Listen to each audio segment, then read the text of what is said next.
ಎಲ್ರಿಗೂ ನಮಸ್ಕಾರ. ನಾನು CM Shahbaz Khan, national pharmacist commission ಅಧ್ಯಕ್ಷನಾಗಿ ಕೆಲಸ ಮಾಡ್ತಾ ಇದ್ದೀನಿ. ನಿಮ್ಗೆಲ್ರಿಗೂ ಗೊತ್ತೇ ಇದೆ, ನಾವು ಒಂದು ಬಿಲ್ ಪಾರ್ಲಿಮೆಂಟ್ ಅಲ್ಲಿ ತರಬೇಕು ಅಂತ ಹೇಳಿ 2023 ಇಂದ ಎಷ್ಟು ಕಷ್ಟಪಡ್ತಾ ಇದ್ದೀವಿ ಅಂತ ಹೇಳಿ.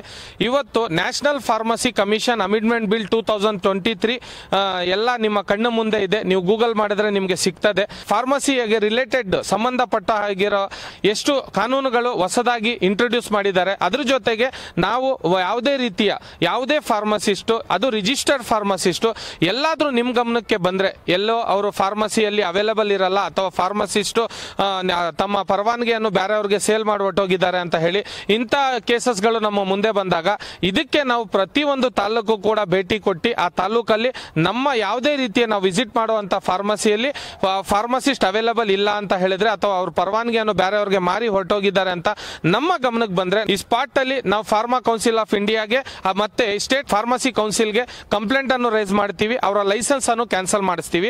ಆಮೇಲೆ ಡ್ರಗ್ ಕಂಟ್ರೋಲ್ ಡಿಪಾರ್ಟ್ಮೆಂಟ್ಗೆ ಇನ್ಫಾರ್ಮೇಶನ್ ಕೊಡ್ತೀವಿ. ಅದ್ರ ಪ್ರಕಾರ ಅವ್ರ ಲೈಸೆನ್ಸ್ಗಳು ರದ್ದಾಗುತ್ತೆ. ಈ ತರ ಆಗಕ್ಕೆ ಎಲ್ಲೂ ಕೂಡ ಕೊಡಬೇಡಿ. ಆಮೇಲೆ ಪ್ರತಿಯೊಂದು ತಾಲೂಕಲ್ಲಿ ಸಭೆಯನ್ನು ಕರೆಯುವ ಉದ್ದೇಶ ಏನಂತ ಹೇಳಿದ್ರೆ, ನಮ್ಮ ಫಾರ್ಮಾ ಡಿಪಾರ್ಟ್ಮೆಂಟ್ ಅಲ್ಲಿ ನಾವಿವತ್ತು ಫಾರ್ಮಾ ಡಿಪಾರ್ಟ್ಮೆಂಟ್ ಅನ್ನು ಉಳಿಸಬೇಕಾಗಿದೆ.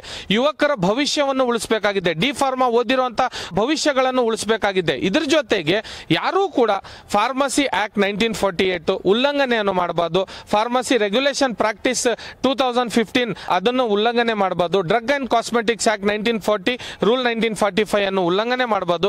ಫಾರ್ಮಸಿ ಕೌನ್ಸಿಲ್ ಅವರು ಒಂದು ಸತಿ ನಿಮ್ಮ ಹೆಸರು ರಿಜಿಸ್ಟರ್ ಇಂದ ತೆಗೆದ್ಬಿಟ್ರೆ ಆಮೇಲೆ ನಿಮ್ಮ ಲೈಸೆನ್ಸ್ ಯಾರು ಕೂಡ ಪರವಾನಗಿ ನೆಕ್ಸ್ಟ್ ನಿಮಗೆ ದುಬಾರ ಸಿಗಲ್ಲ ಅಂತ ಹೇಳಕ್ ಇಷ್ಟಪಡ್ತೀನಿ. ಇದ್ರ ಜೊತೆಗೆ ನಾವು ಕರೆಯುವಂತ ಸಭೆಗೆ ಪ್ರತಿಯೊಂದು ಫಾರ್ಮಸಿಸ್ಟ್ ಕೂಡ ಇವತ್ತು ನಿಮ್ಗೆ ಗೊತ್ತಿದೆ, ಫಾರ್ಮಸಿ ಅಧಿಕಾರ ಆಂದೋಲನ ತಂದಿದ್ದೀವಿ.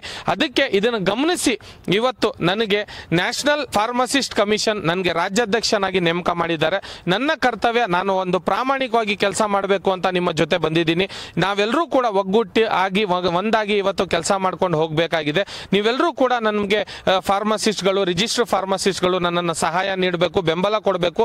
ಇದ್ರ ಜೊತೆಗೆ ನಮ್ಮ ನ್ಯಾಷನಲ್ ಫಾರ್ಮಸಿಸ್ಟ್ ಕಮಿಷನ್ ತಂದಿರೋ ಅಂತ ಒಂದು ನಿಮಗೋಸ್ಕರ ರಿಜಿಸ್ಟರ್ ಫಾರ್ಮಸಿಸ್ಟ್ಗಳಿಗೆ ನಮ್ಮಲ್ಲಿ ಮೆಂಬರ್ ಆಗಿರೋರಿಗೆ 1 ಲಕ್ಷ ರೂಪಾಯಿ ನಾವು ಇನ್ಶೂರೆನ್ಸ್ ಅನ್ನು ಕೊಡ್ತಾ ಇದ್ದೀವಿ. ನಿಮಗೆ ಯಾವುದೇ ರೀತಿಯ ಆಘಾತ ಆದ್ರೆ ಅಪಘಾತದಲ್ಲಿ ನಿಮ್ಗೆ ಅದು ಉಪಯೋಗಕ್ಕೆ ಬರುತ್ತೆ. ಆಮೇಲೆ ನಿಮ್ಮ ಜೀವನಕ್ಕೆ ಒಳ್ಳೇದಾಗುತ್ತೆ. ರಿಜಿಸ್ಟರ್ ಫಾರ್ಮಸಿಸ್ಟ್ RPಗಳು ಅವೈಲೇಬಲ್ ಇರಿ.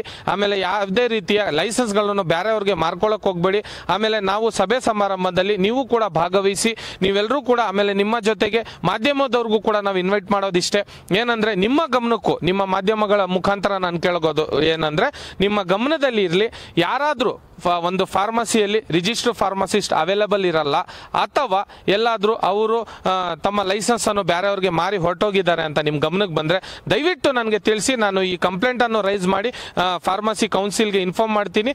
ಅವಾಗಲೇ ತಕ್ಷಣ ಅವರ ಮೇಲೆ, ಯಾಕಂದ್ರೆ ಫಾರ್ಮಸಿ ಕೌನ್ಸಿಲ್ ಕೂಡ ಇನ್ಸ್ಪೆಕ್ಟರ್ ಇರ್ತಾರೆ, ಅವ್ರದ್ದು ಅವರು ಚೆಕ್ ಮಾಡ್ತಾರೆ, ಬಂದು ಇನ್ವೆಸ್ಟಿಗೇಷನ್ ಆಗುತ್ತೆ. ಅದೇನಾದ್ರೂ ಗಂಭೀರವಾಗಿ ವಿಷಯ ಇದ್ರೆ ಕೋರ್ಟ್ಗೂ ಕೂಡ ಸುತ್ತುವಂತ ಕೆಲಸ ಆಗುತ್ತೆ. ಅವ್ರು ಕೋರ್ಟ್ಗೆ ಹೋಗ್ಬೇಕಾಗುತ್ತೆ ರಿಜಿಸ್ಟರ್ ಫಾರ್ಮಸಿಸ್ಟ್, ಯಾಕಂದ್ರೆ ಅವರ ಲೈಸೆನ್ಸ್ ಮೇಲೆ ಬೇರೆಯವರು ಪ್ರಾಕ್ಟೀಸ್ ಮಾಡೋ ಹಾಗಿಲ್ಲ. ಆಮೇಲೆ ಫಾರ್ಮಸಿ ಆಕ್ಟ್ 1948 ಉಲ್ಲಂಘನೆ ಮಾಡೋ ಹಾಗೆ ಇಲ್ಲ. National pharmacy commission amendment bill 2023 ಅದನ್ನ ಪಾಲನೆ ಮಾಡಲೇಬೇಕು ಕಡ್ಡಾಯವಾಗಿ. ನಮ್ಮ ಕಮಿಷನ್ಗೆ ನೀವು ಯಾವುದೇ ರೀತಿಯ ಕಂಪ್ಲೇಂಟ್ ಇದ್ರೂ ಕೂಡ ರೇಸ್ ಮಾಡಬಹುದು, ನನಗೆ ತಿಳಿಸಬಹುದು. ನಾವು ಇದಕ್ಕೆ ತಕ್ಷಣ ಅದು ಅವರ ಮೇಲೆ ಕ್ರಮವನ್ನು ತಗೋತೀವಿ ಅಂತ ಕೇಳ್ಕೊಂತ ಇದೀವಿ. ಧನ್ಯವಾದಗಳು.